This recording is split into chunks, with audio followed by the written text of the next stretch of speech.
Fox 61, Connecticut's news station, starts with a weather impact alert. Oh, it was a foggy, rainy day across Connecticut today. You're looking at Lake Zor on the Housatonic River. It was quite peaceful there. The birds were chirping as the fog drifted across the reservoir. But now we are in a weather impact alert. Thanks for joining us for the Fox 61 News at 6. I'm Brent Harden. And I'm Sarah Sanchez. Our weather team's tracking the possibility of flooding. So let's turn things over to Chief Meteorologist Rachel Frank. So Rachel, who's seeing the most of those showers right now? Right now, we've got the heaviest downpours in the southern half of the state, which is funny because there's a flood watch for the northern half of the state. But the bottom line is we need this rain. It is beneficial, but it is possible to get too much of a good thing. So we have this weather impact alert in effect now until 8 o'clock tomorrow night for the possibility for some poor drainage issues. You need to do is maybe leave yourself some extra time to travel, keep an eye on the basements, make sure that the sump pump is plugged in or has that battery backup. And I would also check the gutters and the storm drains in front of your home and just make sure that there's no branches or leaves that are blocking them. So any water that comes down has a place to go. But the rain isn't over tomorrow night. We'll see more showers off and on for Wednesday and then for Friday of this week. So find the umbrella, keep it with you. Let's take a look at some of those heavier downpours that are making it down. Oxford, Monroe, Waterbury seeing some, and we've got more that are coming in right now off of Long Island Sound in a steady stream of rain that'll be coming through here as we head through the evening tonight. Here's a look at the hour-by-hour forecast. Rain heavy at times, maybe even a rumble of thunder for some overnight, although we're not expecting any severe weather. Tomorrow there might be some breaks in the action, but just know that at any point the rain could fill back in again. We'll see highs in the 60s and we'll see similar weather for Wednesday. We'll talk about that break and when rain returns coming up.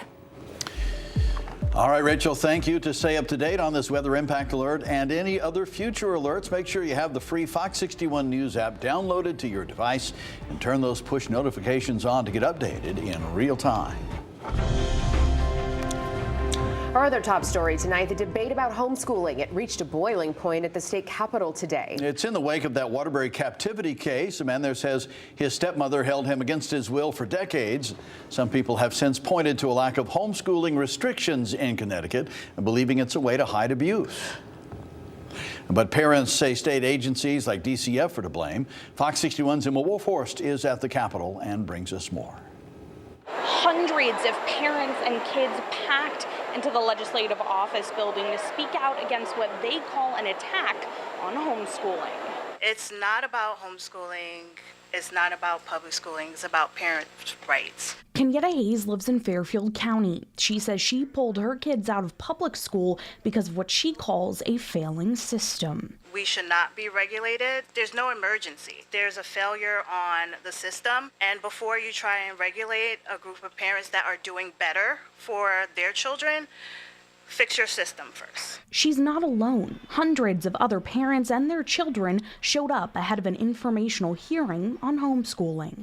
We are here to hear from everyone, hear what they have to say, hear what the recommendations are, and for me to speak to this right now would be foolish. Monday's hearing was different than a public hearing where anyone can sign up to speak. The legislature's education and children's committees heard testimony on homeschooling from the Department of Education, the Department of Children and Family, Connecticut Homeschool Network, and more. But state Republicans believe any discussions about homeschool regulations should have included the public. It is unfair.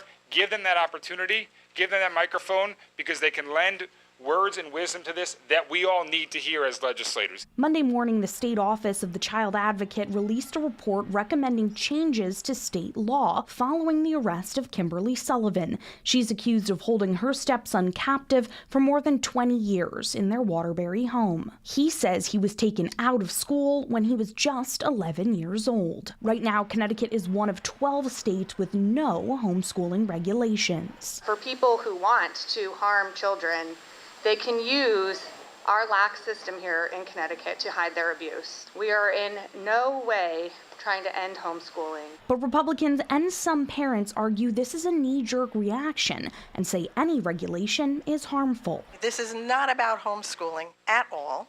This is about the failures of these state agencies, specifically the Department of Education, DCF, and the police even. Parents should not be treated as suspects simply because they choose an alternative form of education.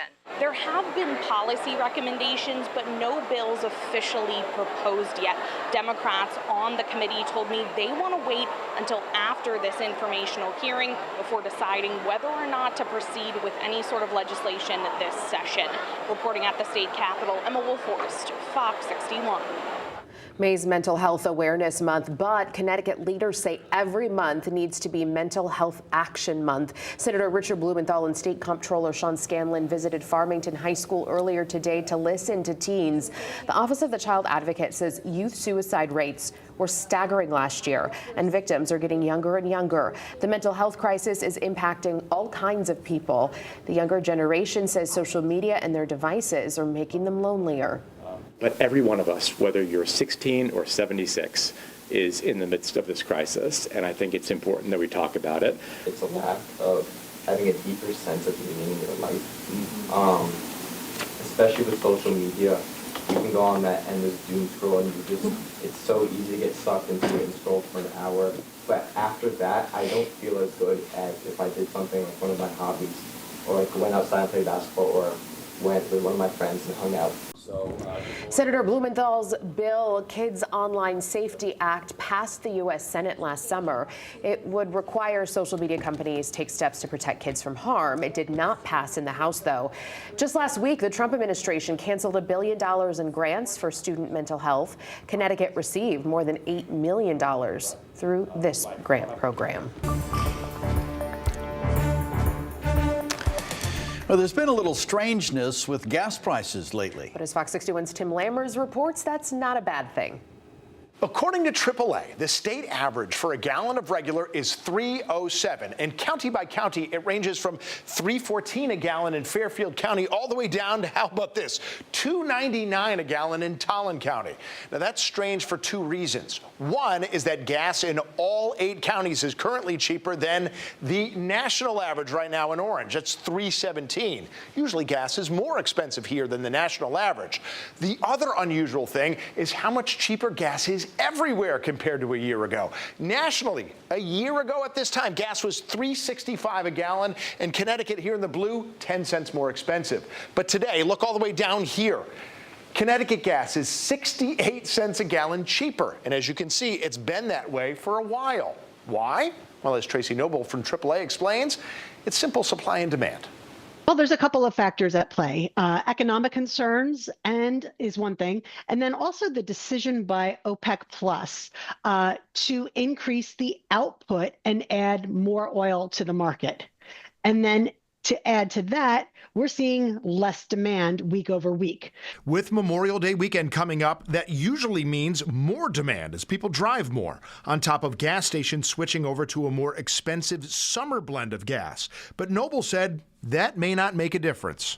We're expecting things to continue the way that they are. So we've heard from analysts that gas prices are going to be less for 2025 than we saw in 2024. We have not heard anything that says we're going to do an abrupt about face anytime soon. So we're going to hold steady. I'm Tim Lammers, Fox 61.